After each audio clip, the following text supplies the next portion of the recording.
and that it seems like there isn't a safe push. It seems like you just keep getting pushed. The enemy team keeps taking over your plat, and we see a lot of swings until there's a knockout.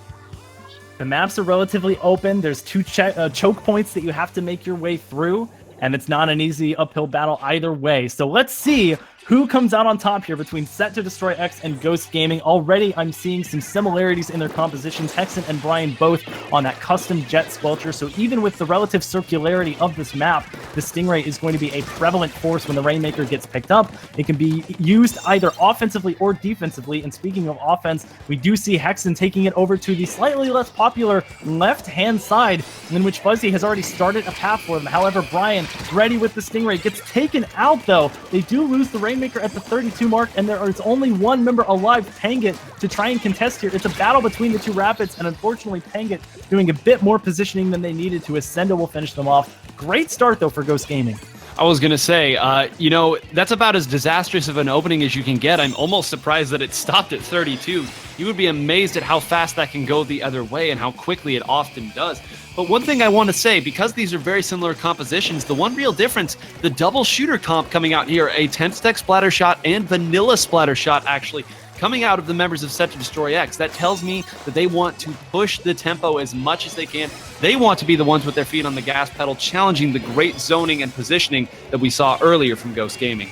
Yeah, the splatter shot's going to be for the millennials who want everything now, that instant detonation, that instant free damage. You can get up to 60 with one burst bomb, and you can see why it's so powerful there. Fuzzy able to try and push forward here, but will get taken out. That's going to stop that push around the 32 mark, not quite there, so they won't extend anything on their lead. Erza flying so low, and it will pay off as Pangit cannot output enough damage in order to take them down. Still, quite a bit of map control on the side of SetToDestroyX, not really giving Ghost Gaming many opportunities in order to push forward here. The Rainmaker is still over on this right-hand side. They do have an opportunity to jump off if they want to, but it looks like Brian is going to try and take it over to this choke point. The Baller coming out on the side of Sendo, backing up several members of SetToDestroyX. They'll have to use it immediately and think about jumping down. That'll give them the lead, a big enough distraction to push it just barely enough to 31, and Hexen did not have the Stingray in time. No, but they might be able to grab it here and push it just far enough up, but the last member is stuck in Inkjet. That might have actually been just enough opening. They only needed another point. So, you know, maybe a tiny bit of a misplay there. They had it set up to kind of steal that one away, but then don't break there, 32-31. And actually, now that I look at it again, never mind. The lead did go the other way. You know how it goes sometimes when it's just switching back and forth.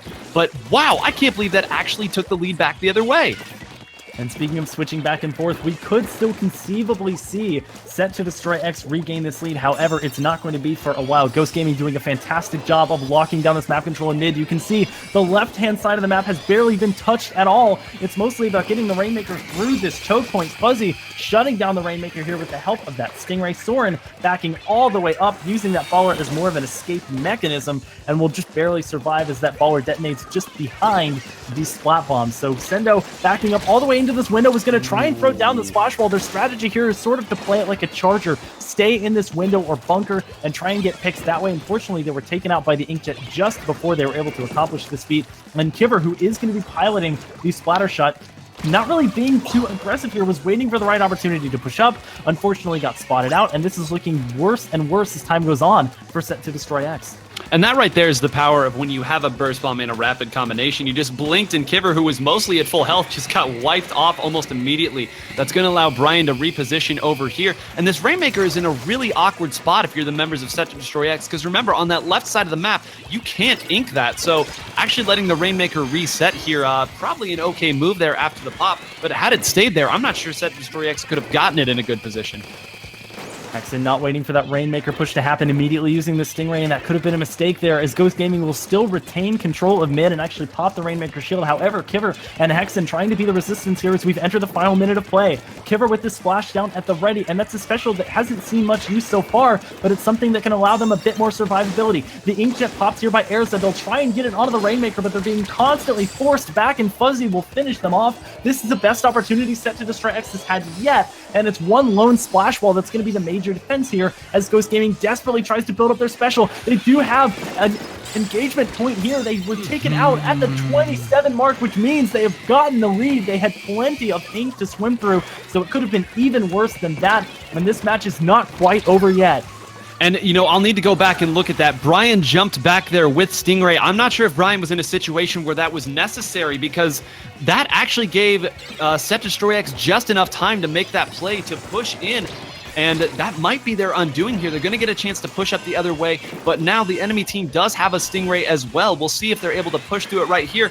Out it comes, stuck in the air, not a lot of mobility. Soren barely staying alive, and the counter Stingray is going to be just enough. Kiver going down as well. They've managed to throw away the initial push, but that's not nearly enough. They're going to need to find a big play and find it quick, because remember, there is a timer on that Rainmaker.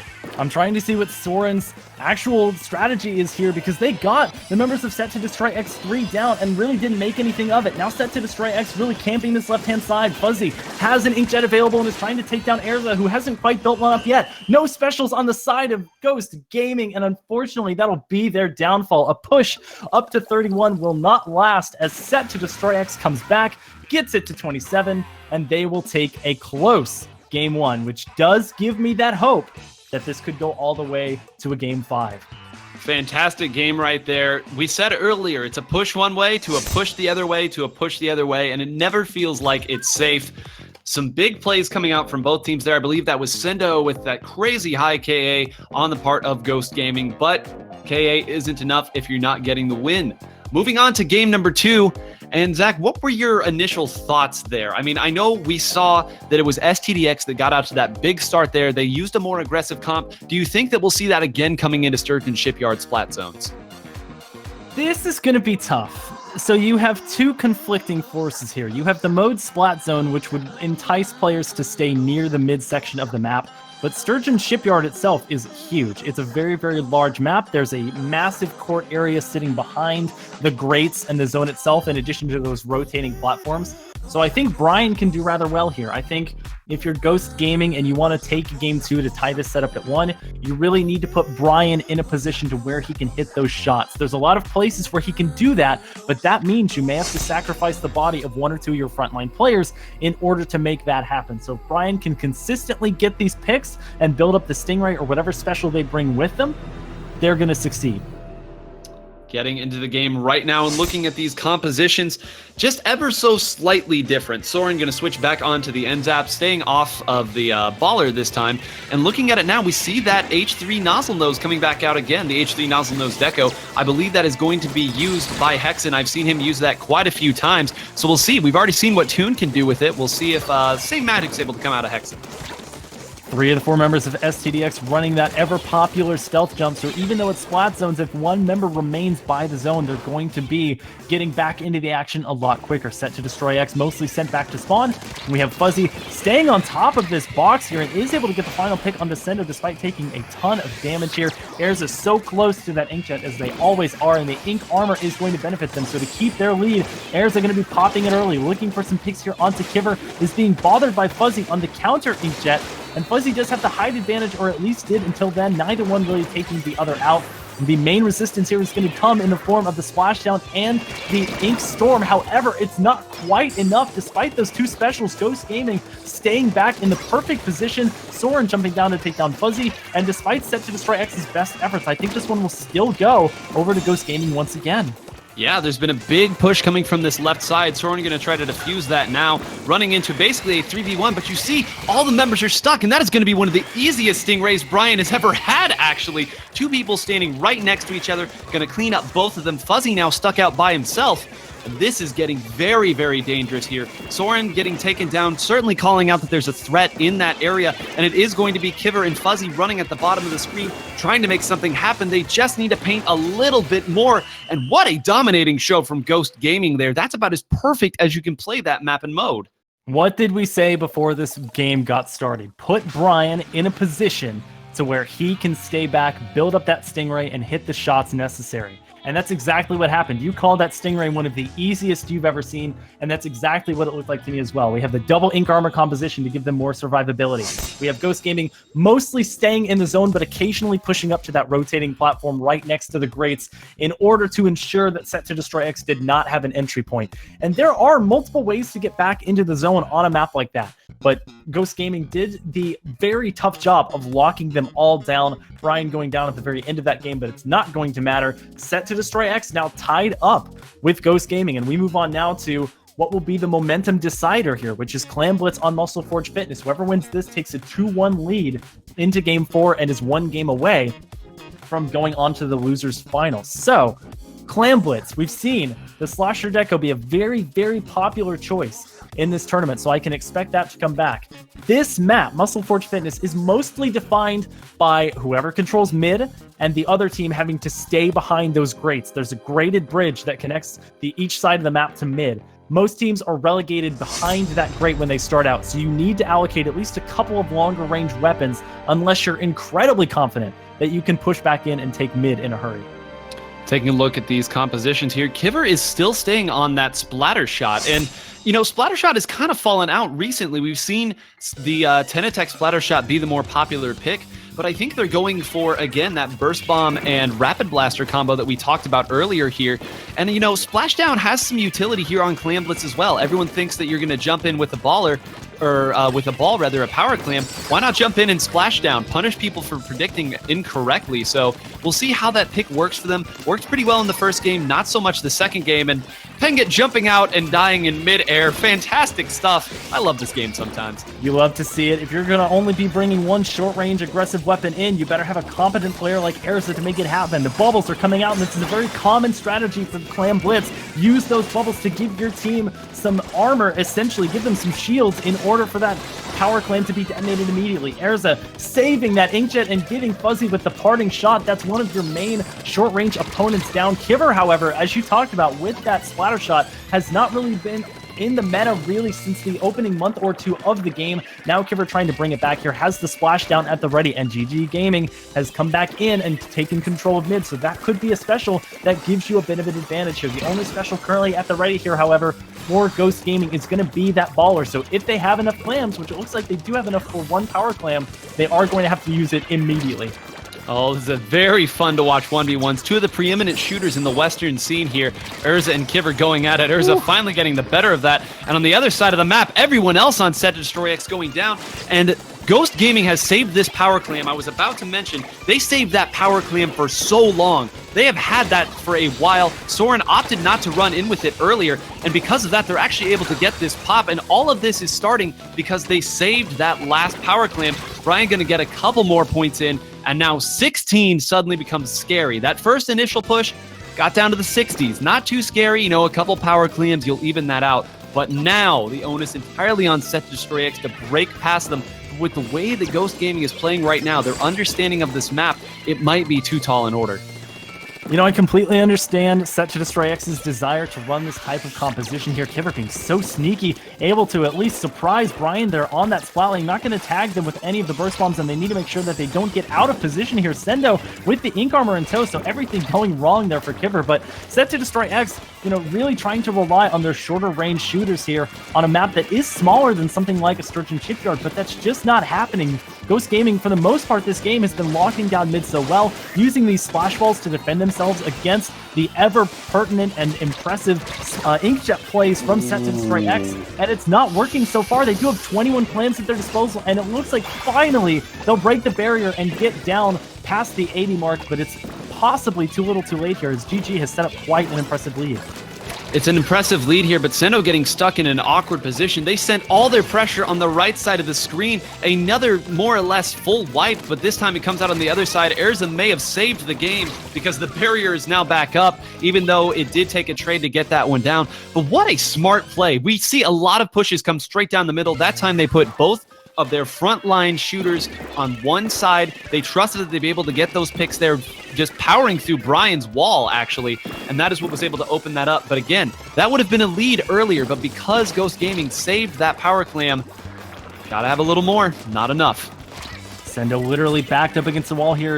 You're not going to be able to do much around that splash ball. That's something that also is a benefit for the splash ball, is that the ever-popular Rapid Blaster is not going to have too much of an impact. Now, we do see that the barrier was broken and the penalty completely gotten rid of here. So just one clam difference, though, getting that lead from 16 to 13, and 3 members going down, essentially a full wipe, as Brian is also all the way back in spawn. But now a 36 clam total for SetToDestroyX. Game 1 went to SetToDestroyX in the final minute or so with 38 clams at their disposal, and now 40. It could happen just as easily. Multiple specials coming out, the Ink Armor and the Inkjet. They're down to 62, and multiple of the power claims have been dropped, but Kivver dropping one in. That gets it down to 42. Kivver also getting the chance to grab the other one, but is being set upon by multiple members, and they will fall. The actual lead falls down to 22 as another power claim goes in, but it's a full wipe, and it's not enough. It seems like it's too little too late, and now just 30 seconds remain for SetToDestroyX to do that all over again.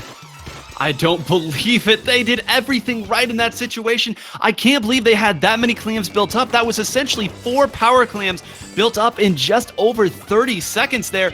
You talk about playing objective, that's about as well as you can do it. But credit, knowing exactly how many clams still needed to happen here. Kivver's going to be the last one up, and he's going to make Sendo pay there. Actually gets a double. Kivver, are you serious here? Going to go ahead and take another one out, but that's not going to be enough time for them to get another clam built up. 2-1 now, and aside from a very last-second push, I feel like Ghost Gaming is just looking a little sharper.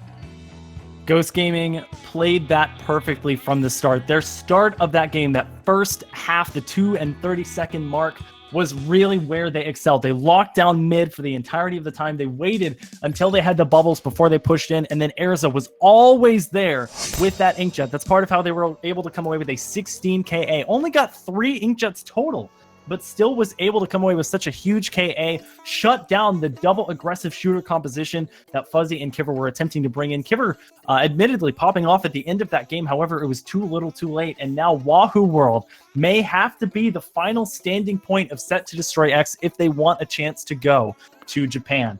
Ghost Gaming locking 3 of their 4 weapons in immediately. Soren taking a bit more time to choose theirs. It is going to be tower control, so it is not going to be an instant one-and-done game like we could have seen with a Rainmaker or even a Splat Zones. This is going to be a little bit more measured. There's checkpoints that you can lock them down at. The Stingray going to be very important, so Brian's going to be a player to watch again. Probably bringing in that Splat Charger once again, maybe switching over to the Splatter Scope, but the sub and special will not change. Erza, that's going to be the key person you need to shut down on the front line. Fuzzy and Kivver really have to work together if they're going to run that same composition to make sure Erza builds up even fewer Inkjets. 3 is not a huge amount for a game that goes to full time, but if you can limit that to 2 or even 1, which is a tall order, that is going to be how you force a Game 5 all the way in Kelp Dome Rainmaker. And you know, you mentioned that this isn't one that goes all the way really quickly, but this map can snowball. Even though the tower is fairly exposed, it is very easy to get up into your opponent's spawn, up onto that raised plat area that you see right there, and just not allow them to come back in. You see deep pushes here all the time. Not as snowbally as some other maps, but both of these teams might be a little bit guarded at the start of this. They know exactly how quickly things can get out of control. So we are indeed seeing a return to the same Tentatech and Splattershot composition from SetToDestroyX. They're going to be backing that up with a custom Jet Squelcher. That's going to be their Stingray weapon of choice. So a lot of range on it.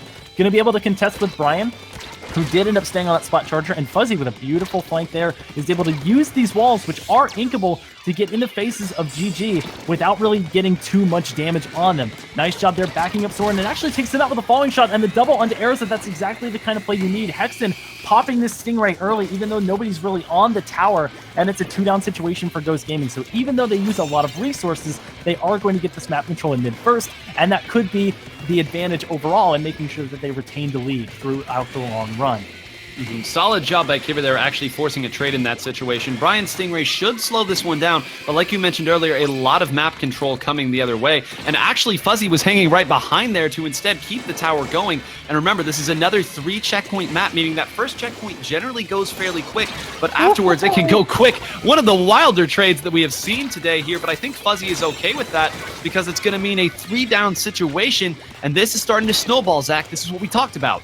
Sendo forced all the way back. If you're a Rapid Blaster, you really need to rely on your teammates to provide you with that map control. You can't always do it yourself.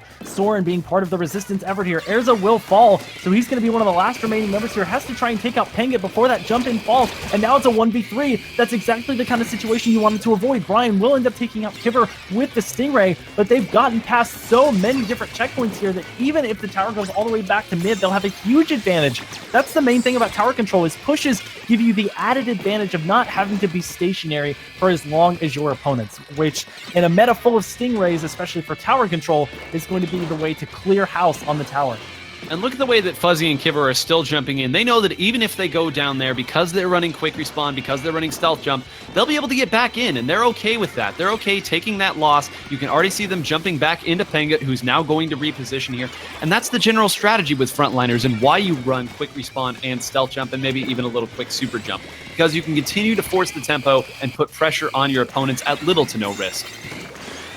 Brian here not really finding too much with the Stingray, although does dissuade the members of SetToDestroyX from getting anywhere close to the tower. That does allow Erza the opportunity to pop that Stingray. Fuzzy will fall, trying to find a second on the Kiver, and will, essentially in the form of the trade, as Pengut will come away with 2 kills of their own.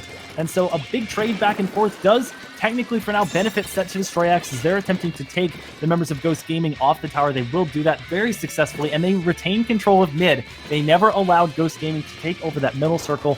And because of that, Ghost Gaming forced all the way back to their street. And with no specials to contend with either, this is now one of those wind-up phases. You talked a couple of sets ago 9 about that lockout phase. This is as close to a lockout phase as we're going to see from these two teams. So Ghost Gaming being much more aggressive than I think they should be. They already lose 2 of their members, and the only special they maintain is Brian's actual Stingray. So there is going to be another Stingray. I say that as Hexen goes down, so the Stingray on the side of SetToDestroyX removed by Brian, who will also fall. So both Stingrays out of the equation for this next push. And it looks like this might be the end of the push. Sendo is getting pushed back by Fuzzy and Kiver, but you see Erza sitting around the tower right now, probably going to wait and shark around a little bit. Does do that, waiting on Kiver, but turned his back just a little bit too early. Hexen took all the time needed to come back here. And I agree with what you're saying here, just a little bit too aggressive from Ghost Gaming, maybe not pushing up as much, but let's give credit where it's due here. The members and the frontliners in particular of SetToDestroyX are not letting them set up, and that's a really big part of it, is they're just having to spend too much time dealing with the threat in front of them that they aren't able to focus on the greater picture. Rapid Blaster, not known for being a frontline weapon, and with that somewhat slow wind-up time towards your next blast, you're able to get a direct, but that won't always result in a kill, as directs are not inherently doing 100 damage here.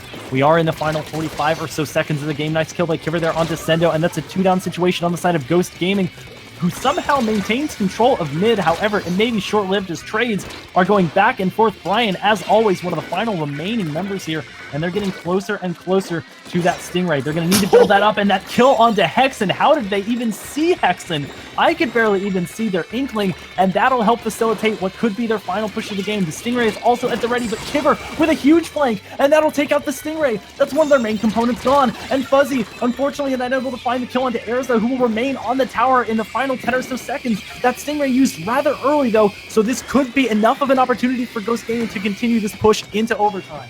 And real quickly, what a brilliant play there to send both of your backliners around the flank there. Sometimes when you send one, they aren't able to get a whole lot going, and that's just not enough, but it might be enough to push them back here. Sendo going down on the tower. Sendo needs to get there now, but that's going to be Soren going down, Erza going down, surrounded, as we so often see on the tower. But what a brilliant play. That really slowed the momentum of the tower there. It slowed the momentum of all the members of Ghost Gaming there, and it's not one that I thought I would see. So good call by whoever called that one out, as we even now at a 2-2 set. Ladies, gentlemen, and everything in between, we have made it to Game 5, Rainmaker on Kelp Dome. I am so thrilled for this map and mode combination, and I think both teams have a great opportunity to excel here. We saw Hexen using that custom Jet Squelcher, and that could be their long-range answer here. I think, with a team as offensively oriented and frontline oriented as SetToDestroyX is, you're really going to have to go in pairs. Kiver and Fuzzy need to work in tandem on such a huge map. Now, this is one that could be over in 30 seconds, or we could see lead changes back and forth and back and forth. We bring this up seemingly every tournament, but we have seen a Rainmaker Kelp Dome game that went from 9 to 7 to 5, back and forth between the enemy spawns. And with these two teams being as powerful as they are, that could easily happen here. Just gather yourself, Zach. We know what this is capable of. We've seen huge plays coming out from both of these teams. We've seen great game plans, daring plays that have brought this now to a Game 5. I don't think that this set could end any other way. I'm so glad that we're getting to seeing it now. The team's taking a little extra time here to get ready, really talking through this one. Because this map can be very mobile and open, sometimes you want to stack maybe an extra shooter, maybe a little more mobility, but at the same time, this map can stalemate. And especially before that first lead comes in, teams might be a little more risky. They might be a little more reserved. But in any case, Game 5 starting right here. Rainmaker on Kelp Dome. Zach, what are we seeing from these team compositions as they get loaded into the game? Let's check out what we're seeing here. Not surprised at all to see Pengit stay and Sendo stay on the Rapid Blaster Pro Deco. This choke point that the Rainmaker loves to travel through is exactly the right size for a splash wall. And that is going to help dissuade many of the members from taking that choke point path. That could help either Ghost Gaming or SetToDestroyX decide to take it across the much less popular but very cheeky and very sneaky path up top on the grates. We see a couple of immediate picks here. It's a 3v2 situation right now for Ghost Gaming. Brian has switched over to that heavy splatling, and I think that's a great option. That gives you a lot more painting territory here, as this is a rather large map, and it gives you just a flurry of bullets to lock down the opposing team. You see a trade here, and that's another kill there, essentially a bloodbath in the middle section of the map. Brian popping the Stingray despite the fact that the Rainmaker has already gone down. But no real progress made, and I think that's going to be the story here. Just little chips of progress here and there. And that was the most clutch kill, I think, of the entire set there by Kiver. Kiver was the last one sharking around there. They had a Stingray set up. They were going to be able to push that one really far, and they weren't far away from an Inkjet as well. But Kiver knowing, all right, I need to sit here. I need to hide my presence and make sure that I can at least take out the Rainmaker. You said that it was a trade, but oh boy, that push might still be going if he hadn't. And one other thing I want to point out before I show it back to you, 2 Stingrays here on the part of Ghost Gaming. They're using Erza on that 52 Dalgecko as well as the heavy Splatling. So this is a very deliberate plan here. We will see if it pays off for them. And throughout all of this, SetToDestroyX has remained so consistent with what they've been bringing in. They're so comfortable with that Tenatech and Splattershot core, backing it up with long-range weapons like the custom Jet Squelcher on that Stingray, and then the Rapid Blaster Pro Deco to ensure that they do not lose out on the Ink Armor. So Pengit's just camping this Rainmaker, not feeling too comfortable to pick it up right away, and they will now throw it in. All 4 members, basically, of Ghost Gaming sitting by their spawn, and now it's going to be the Inkjet Wars. It will be won by Fuzzy of SetToDestroyX. Multiple specials coming out, and the Rainmaker will fall. However, a huge lead, up to 37, gained in the first 2 minutes here. There is still time for them to push forward, and Kiver says, why wait? I'm going to try now. A push up to 20, as multiple members of Ghost Gaming took 17 points to stop that push, and with that 20, we're now getting closer to the danger territory. 20 is not safe, but we are much closer than we were at 37. And again, that was so close to going the entire distance there. Hexen's Stingray wasn't able to find its target, which would be the other Stingray. And if that Inkjet had been able to move up any more, it might have taken out the Stingray and not even let that happen. So, man, this is such a close game. 20 could have been a lot further than 20. Erza now going to play the sharking game and run around just a little bit, ensuring they have mid-control. But this is a scary spot for that Rainmaker to be. It's difficult to get a push started from there. Nice assist there by Soren. Erza was in dire straits, is holding on to that Stingray, so really needs to stay alive. And Soren to the rescue was able to come in and not just get the kill, but build up the Inkjet as well, which we're going to be seeing here. Essentially sits on top of Pengit and strips the Ink Armor off, as well as getting the kill. Looks for the second on the Fuzzy, but Fuzzy brazenly stares death in the face and says, no, thank you. The push still continuing, however, and Fuzzy unfortunately sitting right on top of that Rainmaker shot. Beautiful lob by Brian, who is going to be attempting to push forward here. However, 3 members for SetToDestroyX still alive, and the actual Stingray is at the ready here. This choke point is exactly where you don't want to be when a Stingray is present. Brian somehow staying alive. Can't believe Hexen did not take them out, and Kiver dying mid-splashdown animation. That's one of those things you see on Twitter videos from time to time. A beautiful shot to end that special. They've had to make so many incredible plays right here to stop this, finally being rewarded with the Rainmaker going away. But man, oh man, we can't say it enough. These are so many plays that if they go any differently, would have gone. And now Hexen making a brilliant play, running this Rainmaker all the way to the other side. Sendo going ahead and get the punishment here, but the Rainmaker nowhere to be found. Grabbed it, got out of dodge with it, And there is so much. I cannot wait to look at this set afterwards. So many things had to go right for them to play successful defense on that, and they all did.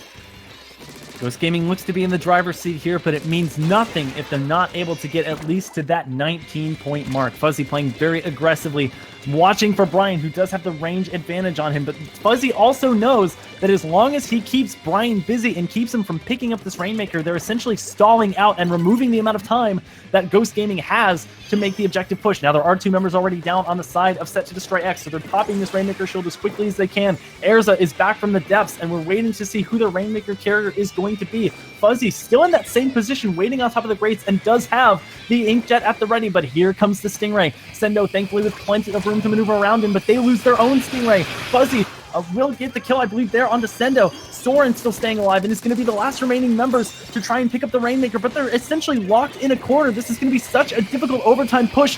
The Stingray, though, making a huge path for them, getting 1 kill and looking for a second. Oh, this is 2 of them down here. The Stingray weapon is going to be down as well. Keep an eye on Hexen. Penget. Penget has the Rapid Blaster and is going to be what slows them down. Sendo is already pushed up, but goes down. There's no one to escort this Rainmaker. Soren going for it by themselves and runs into 3 people. I guess just figuring that they didn't have enough time to try to make it happen there, but that is going to be it. SetToDestroyX with the clutch win, just enough on the defensive side. And they will be moving on here, but what a fantastic set between these 2 sponsored teams here in what should be the first of many under the names of these sponsors.